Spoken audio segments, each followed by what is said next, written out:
Edgar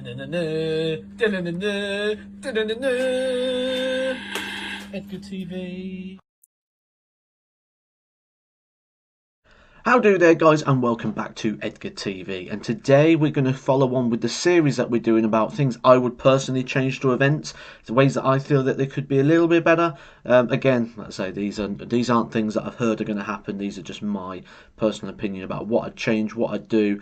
Let me know if you agree in the comment section. If you like this video, put the thumbs up. But anyway, let's get into the Grand Slam of darts. First of all, I don't think much needs to change in terms of the format. The format is fantastic. Starts with a group phase. Love it.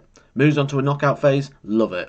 That doesn't need to change. I think just maybe a tweaking to the players is how it does. So until recently, the BDO have taken a pool of 8 players. So if we think about the Grand Slam in different pools of players, you've got like your tour card qualifiers, you've got your BDO players, and then you've got your major winners. I like the way they do that. Major winners, major runners up. If it doubles over, it goes to the European Tour. If there's them, then it goes over to the Pro Tour. I like that. I don't think the world rankings should have any bearing on this event. I like the fact that it's done purely on title winners or major runners-up and winners. I like that. Everyone else gets the opportunity in the tour card qualifier, which they should do. You know, tour cards need that little bit more weight to them, and that's certainly something that adds a bit of weight to them, that tour card qualifier.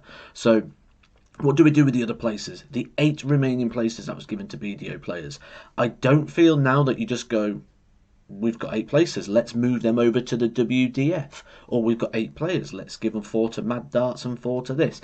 I don't think that's the way forward. I think the way forward now is to support PDC development territories.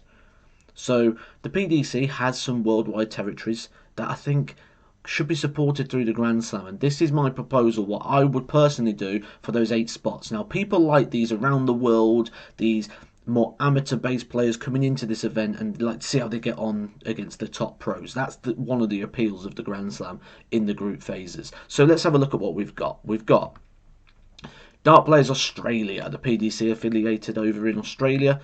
Some fantastic players over in Australia. We've seen some big ones come through, obviously, like Simon Whitlock, Damon Heta, Corey Cadby. There's been some Kyle Anderson. So some big players come who have played this system. Some great players over there. You just got to look at the stats and the averages to see just what's going on over there. Great development territory. I think one player should go to those within that pool of 8. The the Asian Tour, PDC Asia. We could get Paul Lim, you never know, but another PDC development territory with a massive pool of players. I think got to dangle that carrot a little bit as well, especially if it links in with the World Championships as well, because potentially you could have a player come over in November for the Grand Slam and then stay for the World Championships. So good opportunity there to grow in the Asian side of things. The Youth Tour. Now, at the moment, the Youth World Champion and the Youth Runner-Up go into the other pool. I don't think they should be in that pool because they haven't got it through a pool of players that are playing in that. So, to win like a major, a TV major, you'd have to have gone through the Pro Tour, then you'd have to have gone through that field of players. They don't do that with this, so I don't think they should be in that pool. I think they should come into this pool of 8 and 2 places available for that.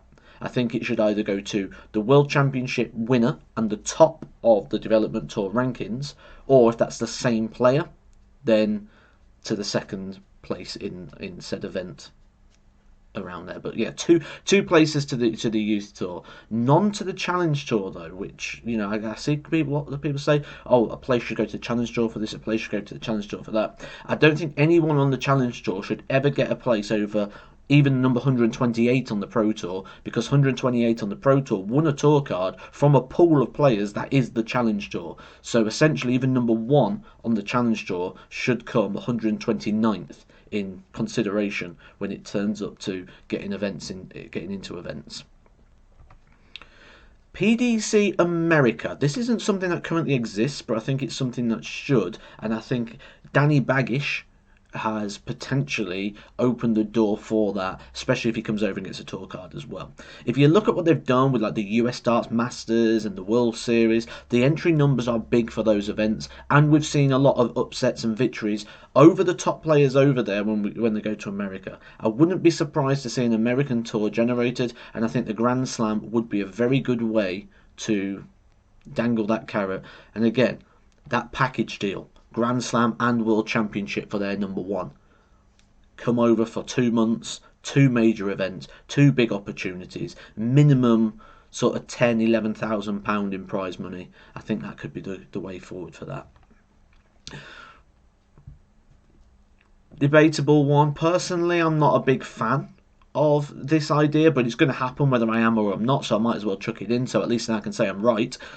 Women's Series, it's going to happen again. Matt Porter confirmed that in interviews, that there will be more development on the women's side. There's obviously going to be a Grand Slam place and a World Championship place available for them, so we might as well put it in. Scandinavian Tour.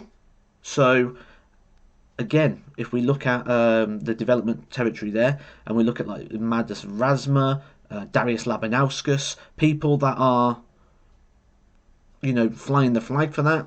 We look at Darius making a quarterfinals at the World Championship, Madders playing well this year at the World Championship, finishing quite high on the seasonal Pro Tour rankings. There's some good talent coming through there. Definitely think we could be looking at a place for those.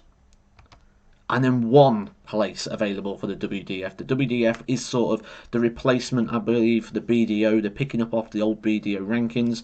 They've said they're still going to run major events such as the World Championship and the World Masters, so it'll be interesting to see what happens there. But I think one place should be available for them, not the original 8. Because if you look at the players that potentially could be coming and supporting those PDC development territories, I think it'd be a lot better for the longevity of the game and for the PDC's development territories to include them in the Grand Slam, and it will give us a big sort of worldwide flavour as well. You know, if we think about the players that could come through each section, you know, we could have Paul Lim, we could have Danny Baggish, we could have Fallon Sherrick or Lisa Ashton, we could have Darius Labanauskas or Madus Razma.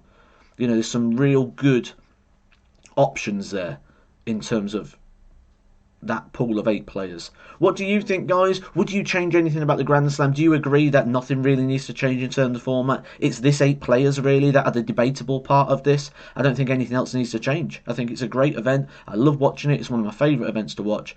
Hopefully one day I'll play in it. I've missed out twice in the final round of the qualifier, more painfully this year when I probably should have gone through, but you know, we'll save that for another day when I'm going to sulk and things. If you ever like this, guys, hit the thumbs up button.